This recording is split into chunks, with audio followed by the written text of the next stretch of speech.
Welcome everyone to this section.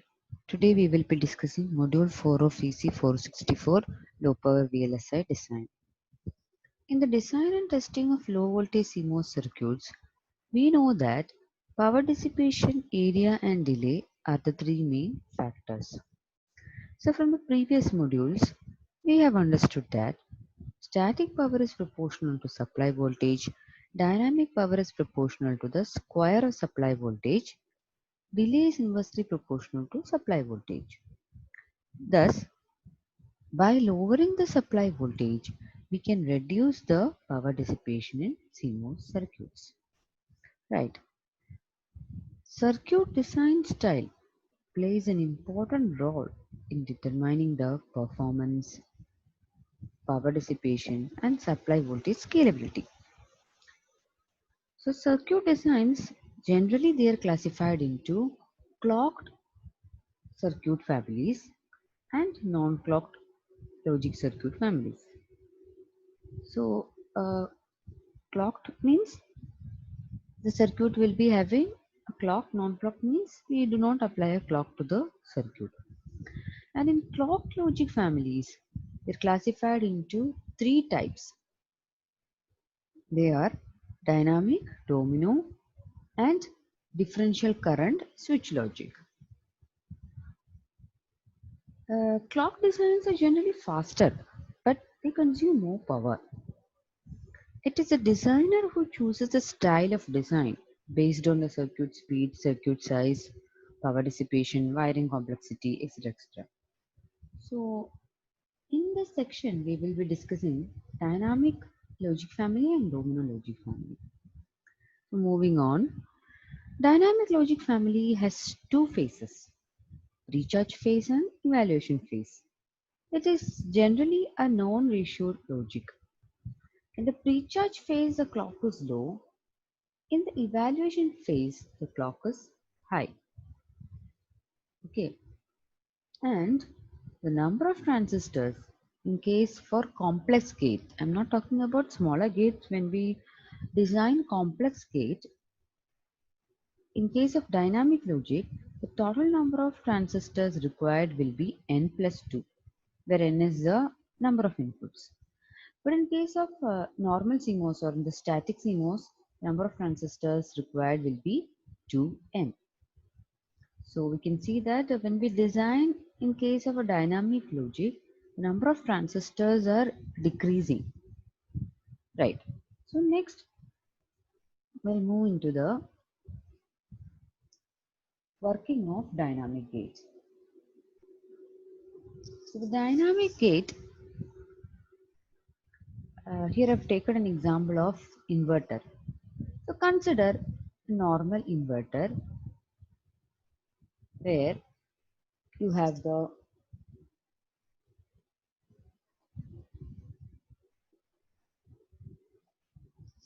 PMOS connected to VDD, NMOS connected to ground. A is the input, V0 is the output, CL is the load capacitance. Now, if you want to convert this inverter into a dynamic CMOS, just take the NMOS section, keep it as it is, providing the input, output, and load capacitance. On top, that is between VDD and that NMOS, connect a PMOS, and at the bottom, connect a NMOS circuit and provide a clock because it's a clock logic. So then it becomes a dynamic CMOS. This is how you can draw a dynamic CMOS circuit from a conventional CMOS circuit. Okay, now how does it work? I already told that it works based on two phases. First phase is called the pre-charge phase and the next one is the evaluation phase. Now let's see how it works. Okay, in the pre-charge phase the clock is low. When clock is low, obviously PMOS will be on, NMOS will be off. So the capacitor CL has found a path. This is the path. Okay. VDD, PMOS, CL. It found a path to charge. So it charges till the maximum value VDD.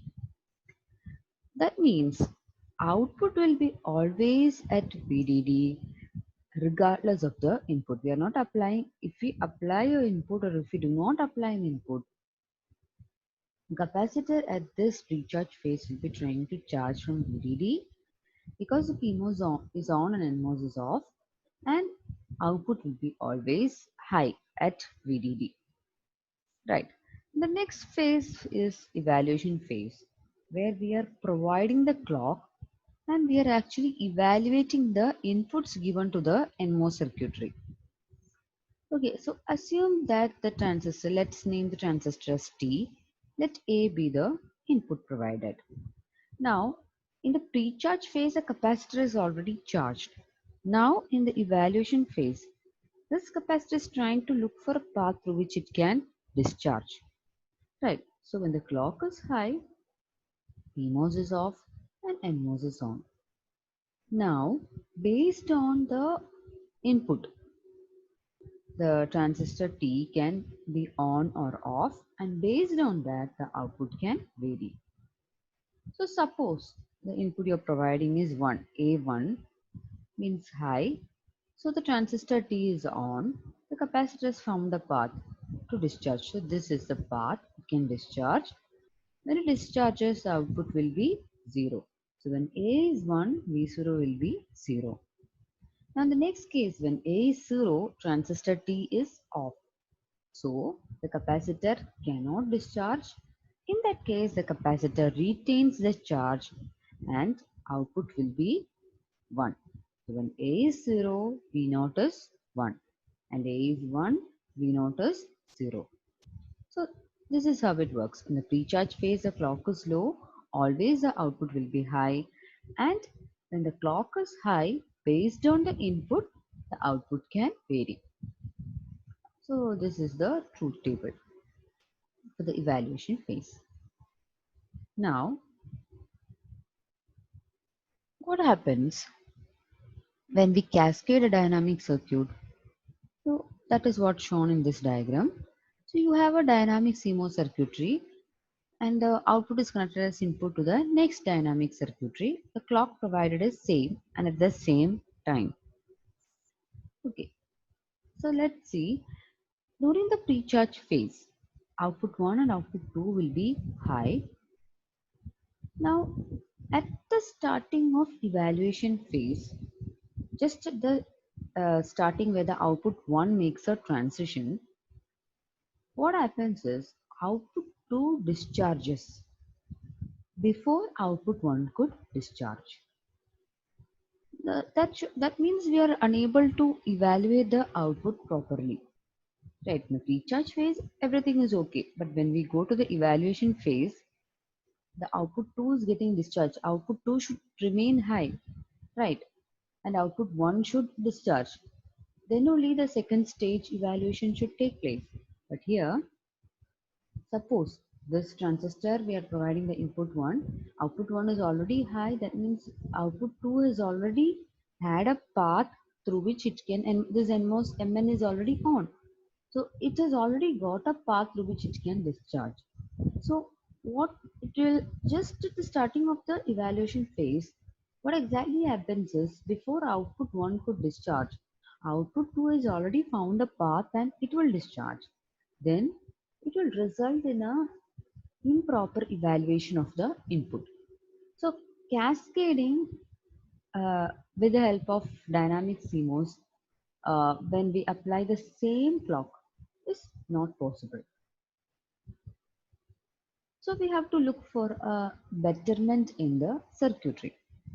So what is the solution? One solution is to keep a NOT gate here. So when you provide a NOT gate, that becomes another logic family, which is the domino logic family. Right. So everything is same. We are providing a dynamic circuit followed by a static inverter becomes a domino logic. So the construction is same, but the output you are providing a inverter. Now let's see what happens if we cascade a domino circuit.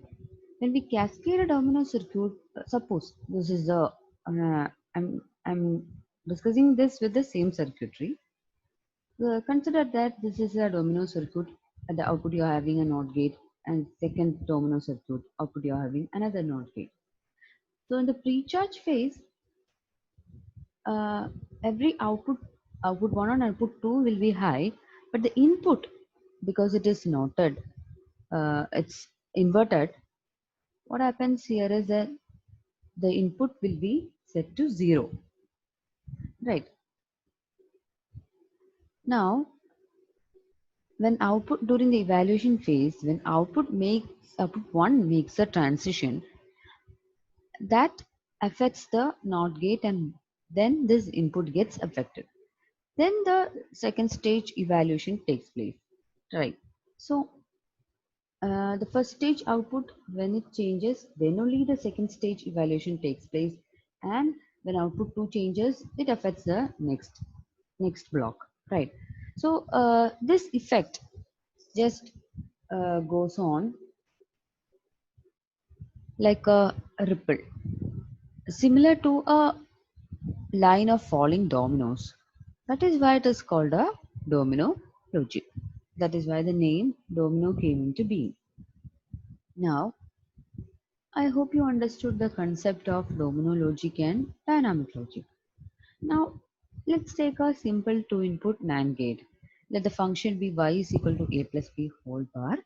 Implement it using a complementary CMOS, dynamic CMOS, domino CMOS. So, in a conventional complementary CMOS, PMOS is kept at the top, it is kept in series, and NMOS at the bottom connected in parallel. You take the output from the proper point, provide a ground and source, then it becomes a two input NOR gate. Now, if you want to convert it into a dynamic CMOS, take the NMOS session as it is. At the top, you are providing the PMOS connected to VDD, and at the bottom, NMOS circuit. NMOS, you're providing the clock, and output section is same. Right, then it becomes a dynamic CMOS. And when you want to convert it into a domino CMOS, you're simply providing a NOT gate at the output. Dynamic circuit is same as that of domino circuit, except that you're providing a NOT at the output. Instead of a NOT gate, you can also provide a inverter, CMOS inverter. So that is the concept of dynamic logic and domino logic. Thank you.